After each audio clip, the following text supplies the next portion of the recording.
The office was silent when she called me into the HR room. Not a hum of conversation, not a whisper of the usual background chatter, just a cold, fluorescent stillness. Her eyes met mine, sharp, calculated. My wife's sister, always too aware of too much. She smiled, just enough to hint at a secret she thought I didn't know. "We know you've been working 2 jobs," she said, voice clinical, devoid of warmth. "You're terminated, effective immediately." I smiled, a small, measured twist of the lips. "You're right," I said. "I should focus on 1. She blinked. Confusion flitted across her face. She had no idea, no inkling of what my second job really was. I left the room. Hallways stretched empty before me. My steps were deliberate, slow. I could feel her eyes on my back, hot, prying, wrong. I didn't argue. I didn't protest. I had no intention of revealing anything, not yet. The storm was just beginning. At home, the quiet was different. The hum of the fridge, the tick of the wall clock, they all felt louder, sharper. I noticed the messages on my phone, brief, cryptic, hints of her involvement in something I didn't yet understand.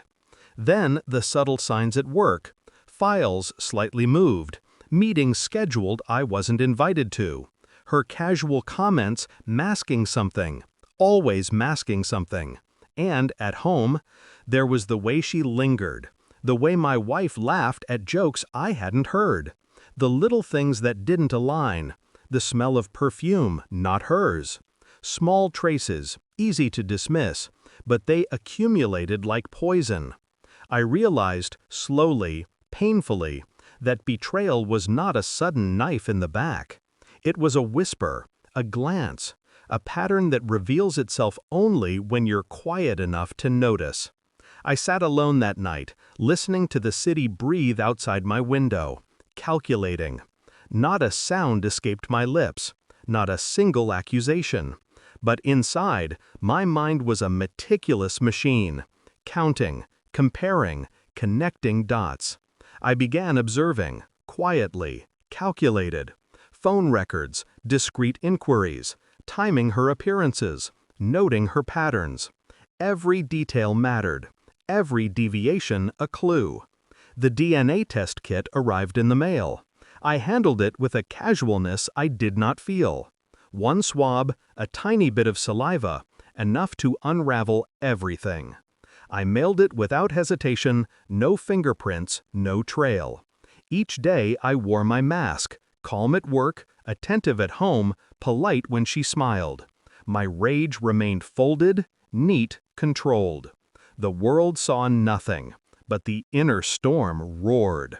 I imagined the moment, the reveal, the cold, surgical justice I would deliver. Not anger, not screaming, precision, quiet devastation. Every interaction, every word she spoke, every casual touch, I cataloged, stored, learned, waiting. The results came 3 days later. I read the report, eyes narrowing, heart steady. Not a tremor. Just the cold click of confirmation. The truth I had suspected. I called her to the apartment. The same calm tone. The same measured pace. "Have a seat," I said. Her smile faltered slightly, uncertainty creeping in. She thought she had the upper hand. She didn't. I slid the report across the table. No words, no accusations. Just the paper. She read. Her hands shook. Color drained from her face. I can explain," she whispered. I nodded, almost sympathetically. "I already know." The silence stretched, oppressive and exacting. I watched her crumble, perfectly exposed, every lie laid bare. And I remained, still, calculated, untouchable. I didn't scream, I didn't rage. I left the report where she could see it, returned her phone messages with facts, corrected her subtle manipulations, quietly ensured the truth would surface in places she had no control over. Then I walked away, Not in anger, but in control. My presence was a quiet, relentless pressure. I didn't need to fight. I didn't need to demand apologies. Her own fear, her own guilt would do the work for me. She called my wife. She confessed. Every detail. Every hidden lie. Every stolen moment. By the time the calls ended, she was shattered. I was not. I had executed the strategy with the precision of a surgeon.